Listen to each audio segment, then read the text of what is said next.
welcome to episode 5, part 2 of Rich and Matt's House of Horrors. This episode's a continuation of our horrors based on true stories. And this next one is, it's the notorious Ed Gein. Now, you know, Ed Gein, he's not a serial killer. You know, he killed 2 people, and he was mainly known for exhuming like bodies from like graves and basically skinning them, using this and making lampshades. Yeah, pretty much making bodysuits for himself as well. Yeah. Making lampshades, you know. The normal stuff, what we do on a Saturday. Yeah, you know, just do the usual sick sort of stuff. But you know, he's extremely like sort of notorious, and he basically spawned quite a few sort of like, well, base knockoffs kind of thing of him. But I think they're actually better him, basically, like, you know, because obviously like they're in like films you've got basically it's like Leatherface, who is loosely based off of Ed Gein, because if he's penchant for skinning people, and yeah, but he was like a proper killer. Yeah, you know, Ed Gein's a fucking weirdo. You know, extremely fucking weird. Whereas you know, base Leatherface is just a legend.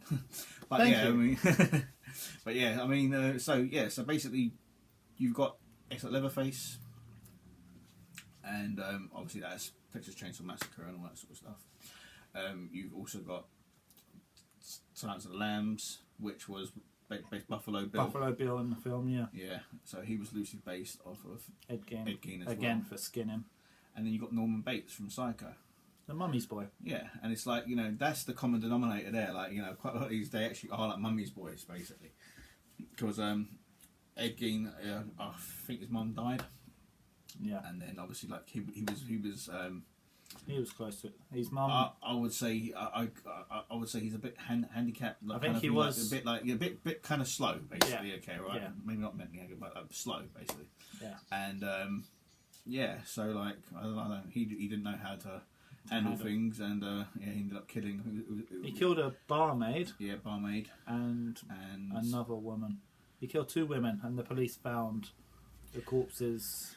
They found loads and loads of corpses.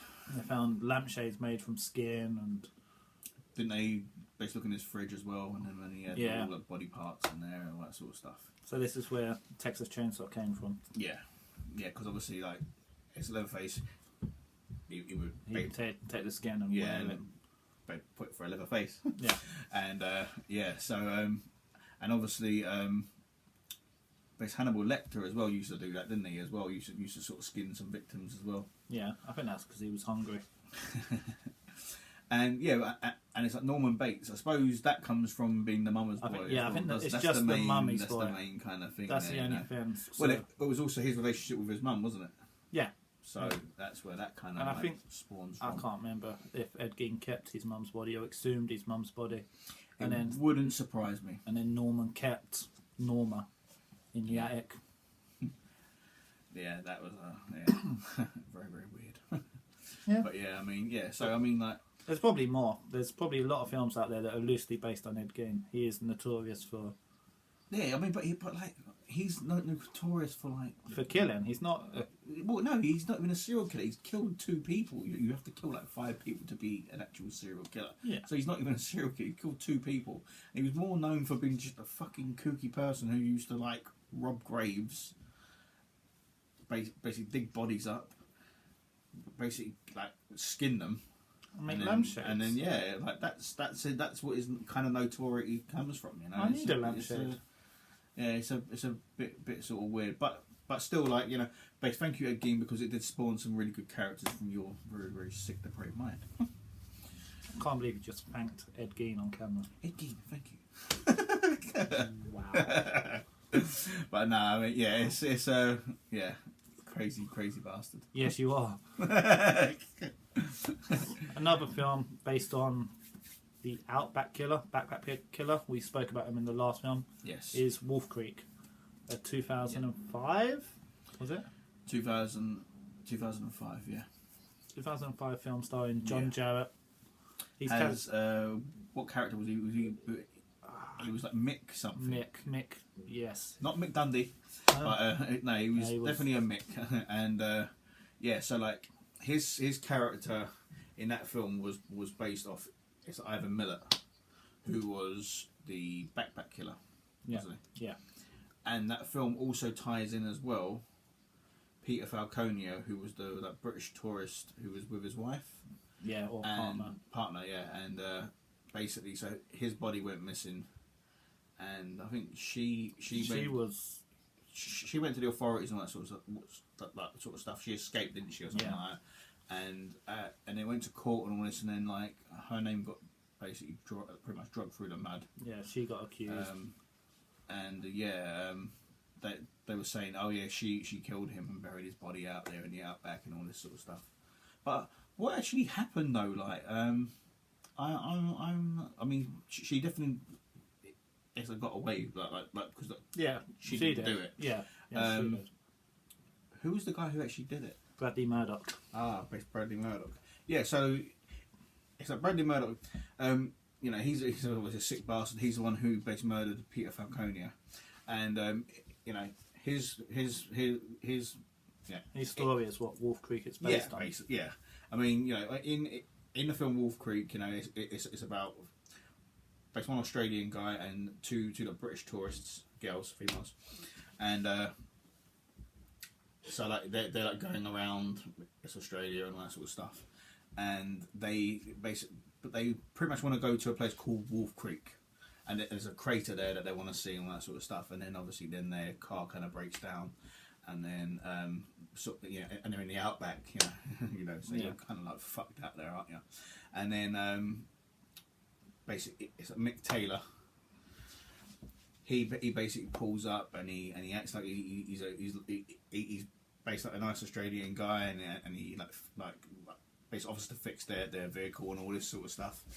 And what turns out is he ends up drugging them, and basically he's a serial killer. He's a complete nutter. Tortures him. Yeah, and his character's based on Ivan Millett, who was the backpack killer, and he used to basically target like sort of tourists and all that sort of stuff. And I think he killed 7 people, I think, or 5. I can't remember. I think it's about between 5 to 7. Yeah, and so basically, like, in it's at Wolf Creek, he's just a complete sick man. Yeah, so he was just a sick bastard who ends up like torturing them. Basically, the actual guy gets away, but the 2 girls get like fucked up. Basically, I mean, he ends up like severing one of the girls' spines. Yeah, and really really fucked up basically. And then it basically spawned the sequel a couple of years ago. I enjoyed it. I actually didn't mind it. It's more funny. Yeah, it's a lot more dark humour. Yeah, gory. Really fucked up kills in it. Yeah. Definitely worth a watch. They're probably going to do. They're doing a TV series, you know. Are they? Yeah, TV series. Wolf Creek. Everything's a TV series. I know they're going to really milk this, aren't they? Like, because I think they're probably going to do a Wolf Creek 3. It wouldn't surprise me as well. I don't mind that. I'm not a huge fan of TV shows. I like TV shows if they're done right. Yeah. I just get bored. Once I watch a bad episode, that's it. I'm done. So, what's the next one you? So the next one is The Exorcist, which yes. There's a lot of exorcism films out there, and they're all loosely based on true stories, obviously. Yeah. But The Exorcist is based on a case in either the late 40s, early 50s. Yeah. And it wasn't a little girl like Reagan; it was a little boy, and he was possessed, if you believe. Yeah. And the church got involved. Did the exorcism and all that sort of stuff, and then I think he survived. I'm not sure what the whole. Yeah, not entirely sure about the whole backstory, but The Exorcist is based on a true story, same as The Exorcism of Emily Rose. You read my mind. And basically, I mean, that one's basically about obviously Emily Rose.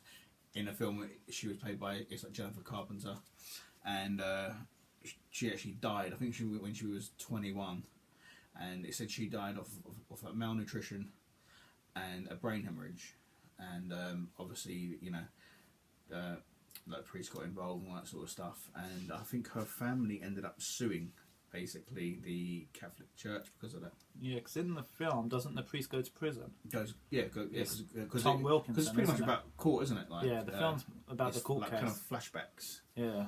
kind of flashbacks and all that sort of stuff. But then, like, you know, it's mainly a court kind of film. Very good film, though. Yeah, and I actually really enjoyed it. Based on a true story. Yeah, exactly. Makes it even scarier, weirder, better. Yeah, yeah.